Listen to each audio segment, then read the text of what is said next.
So, no intro, none of that, none of that. Let's get straight to it.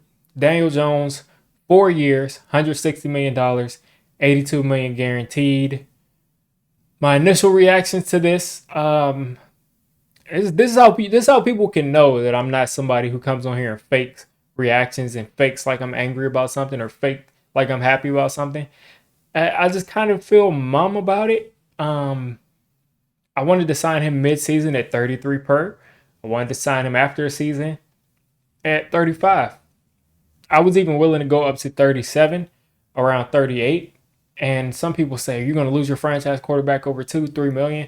Yes, 2-3 million is a lot of money. It's a lot of money. It just is, and it's about the principle. It's about the principle. It's about the principle. Um, I was willing to go up to, like I said, as high as 38, and that's not where Joe Schoen saw it. Joe Schoen is the captain of the ship. If this is his plan, once you pay Daniel Jones, Joe Schoen, this is your quarterback. This is your quarterback once you've decided to pay Daniel Jones. Uh, Daniel Jones started off as Dave Gettleman's quarterback, but Shane made the decision to pay Daniel Jones $40 million a year. Um, this becomes your quarterback. And this is, listen, guys, whether you're on this side of the Daniel Jones bandwagon or this side, and I'm not pointing towards anything specific, but if you're a Daniel Jones hater or you're a Daniel Jones fanboy, if you're in the middle, I've been more kind of in the middle, probably leaning more towards the Daniel Jones supporter, but I've also been kind of realistic here and call things like I see it. So this contract is entirely put together, which every contract should be. But there's also things you look at like stats, like Pro Bowls, things like that. But this contract is entirely based on what they think Daniel Jones can be with better supporting cast. So it's up to Joe Schoen to get Daniel Jones this supporting cast. I don't want to see him go out there and draft a quarterback in the first round. This is just not the year for it. 2 years you're locked in. You cannot get out next year. 2 years you're locked in. So go all in. You don't have. This doesn't mean you have to trade the first round, second round, third round. This doesn't mean you have to trade a bunch of picks. But in these drafts, you need to be drafting players that are going to help Daniel Jones and that are going to help him be the player that you think he can be. Because either he can do it or he can't. Once a guy has a 4-0 in front of a million in his deal, there are no more excuses, guys. There's no his receivers can't get separation. There's no he didn't get enough protection from the offensive line. There's none of that, people. When you're getting paid $40 million, that means that your cap is hamstrung. Do you realize what that means, guys? Literally 40 something $million we have in cap this year. And that's before the Galladay move, so we're probably at like 48, something like that. And then Leonard Williams will make a move, and we'll probably make a couple other moves. But that is legitimately almost all of our cap space for this year. And guess what? We tagged Saquon Barkley. So that's $50 million. Now, I don't know if that how they're going to structure this. Maybe he gets paid $20 million this year, and next year his cap hit is $60 million. Maybe he gets paid $25, and next year his cap hit is, you never know. You never know. But on a per year basis, you're paying your quarterback and your running back, at least for this year, on a per year basis, $50 million. So those guys have to raise everybody up around them. And I haven't even gotten to Saquon yet. Saquon got the franchise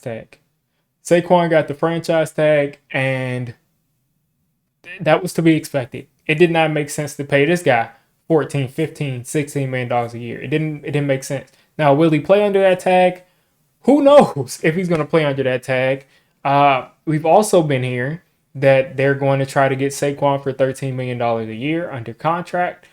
I think they will front load that anyway, so I don't expect his cap hit to be anything less than $10 million anyway. But those are your two guys. They've got to elevate. Because if they don't elevate, they're going to be deficiencies in other areas of the offense. Again, like they're going to be deficiencies. And Daniel Jones has to cover those things up. He has to be able to run away from guys missing their blocks. When Evan Neal whiffs on a block, or when whoever whiffs on a block, hopefully that doesn't happen. Hopefully these two tackles will be here for the long haul. But if one of those guys whiffs on a block, Daniel Jones has got to be spinning out. Got to be spinning out, making throws. He's got to be able to do everything. He's got to be able to cover up for the bad receivers that will be there, because even if we get better receivers, there will be some plays that receivers make that are bad. He's got to cover these things up. He's got to cover up if the defense is lacking. Same thing for Saquon. And this is a package deal here. So they have got to be the continue, because they did a great job last year. They got to continue to be leaders for this team. They've got to make sure that they're uplifting this team, because if not, Joe Schoen just crippled this franchise. And just as quickly as he got this job and fans were excited and we made it playoffs and everything like that, is just as quick as if the fan base can turn on him. I know probably 40% of the Giants fan base right now, maybe even 50, 60% of the Giants fan base right now have already turned on Joe Schoen. They already think Joe Schoen doesn't know what he's doing. There have been reports that some teams said they don't know why the Giants are even considering paying this guy and bringing him back. So no, those aren't my words. I understand the value that he has to the Giants. I understand you want to try to keep that continuity, and maybe if you want to replace him, you don't like anybody enough to trade up this year and bring him back for 2 more years. Maybe you take a guy in the 3rd round, develop him. But at the end of the day, it's $40 million. The cap is going up, yes, but at the end of the day, it's $40 million. So we can't do the excuses, guys. We can't do the excuses. He's got to be out. He's got to go out there and show up and show out. And listen, they're going to help the offensive line out this offseason. They're going to help out the receiving core. They might get him another tight end. It's go time. And I'm not saying you need to be a Super Bowl contender just because the team is not really at that level yet as a team. But you need to be balling. You need to be in the Pro Bowl. For $40 million, I need to see Daniel Jones in the Pro Bowl. 20 touchdowns is not going to cut it. 15 touchdowns is not going to cut it. 24 total touchdowns I think he had total. He had 16 throwing and 7 passing. So 7 rushing. Either way, those stats that he's been putting out there, where he has played consistently more games than he has thrown touchdowns the past 3 years, that is not going to cut it. He has got to take that step up. He's my quarterback. He's here for the long haul. He got a long-term deal. He's here at least 2 to 3 years right now. So he got a long-term deal. I'm behind Daniel Jones 100%. Hopefully, other people will continue to be behind him 100%. We're all Giants fans. We all want this dude to succeed. But listen, guys, to tell you what I would have done in this situation, I'm going to keep it 100 with y'all. What I would have done in this situation is I would have let this dude test out free agency. If somebody wanted to pay him 40, 45, 48 million, whatever he wanted to get paid, let him walk. I mean, it's just that simple. And I would have gone and gotten a quarterback, because I really feel strongly about CJ Stroud being a good player. Anthony Richardson is a hot topic. I feel like we could probably develop him, but I would have gone up and tried to get one of those quarterbacks that I liked, or I would have taken a guy day 2, or I would have, picked up a stopgap guy. But I don't feel like you should ever be held to a point where you have to make a deal with a guy who's not. He's not one of those guys. It's just that simple. You're not top 5. You're not top 6. You're not top 7. It's kind of hard for me to justify him getting paid this much. So I would have done 35. I'd have done 33. Anything over that, I would have really considered letting this guy walk, seeing what's out there. If somebody offers him 38, I'd be like, listen, this team over here with the new offense, with the new offensive coordinator, and you're a new player on that team, you never played with any of those players, they're offering you 38, 40 million. Listen, I got you 36 million.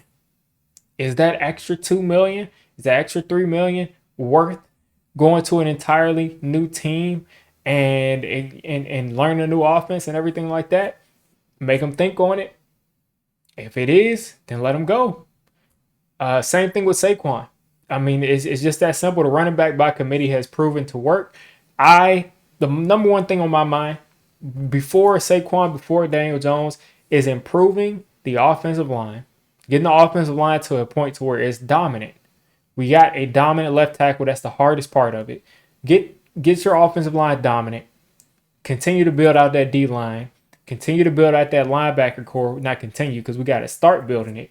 But once you get good in your front seven and you get good on that offensive line, listen, you can plug guys in, especially a running back. That's not an issue at all.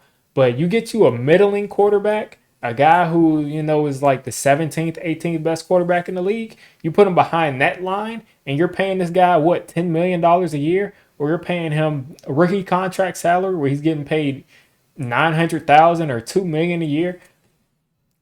That sounds like a win to me. So those are just options I would have explored. I do think, listen, if Shane brings this guy back, that means that Brian Dable and Mike Kafka have something in their head that's saying, listen, we are going to be able to get enough out of Daniel Jones for him to justify getting paid $40 million. So if the coaching staff believes in this dude as much as they paid him to make it look like they believe in him, then I don't think we have much to worry about because we know he can coach. You just got to let him take the reins off. You got to let him make plays down the field. And we'll see what happens, guys. We'll see what happens. But Daniel Jones, 4 years, 160, 82 guaranteed, essentially a 2-year deal. Saquon Barkley's on the franchise tag. Keep an eye out for what happens with Saquon. If anything happens with that, I'll be on here to talk about the Saquon deal. But you guys let me know down in the comments. Would you have given Daniel Jones a 4-year deal? And would you have given this guy $40 million a year? It's crazy, man.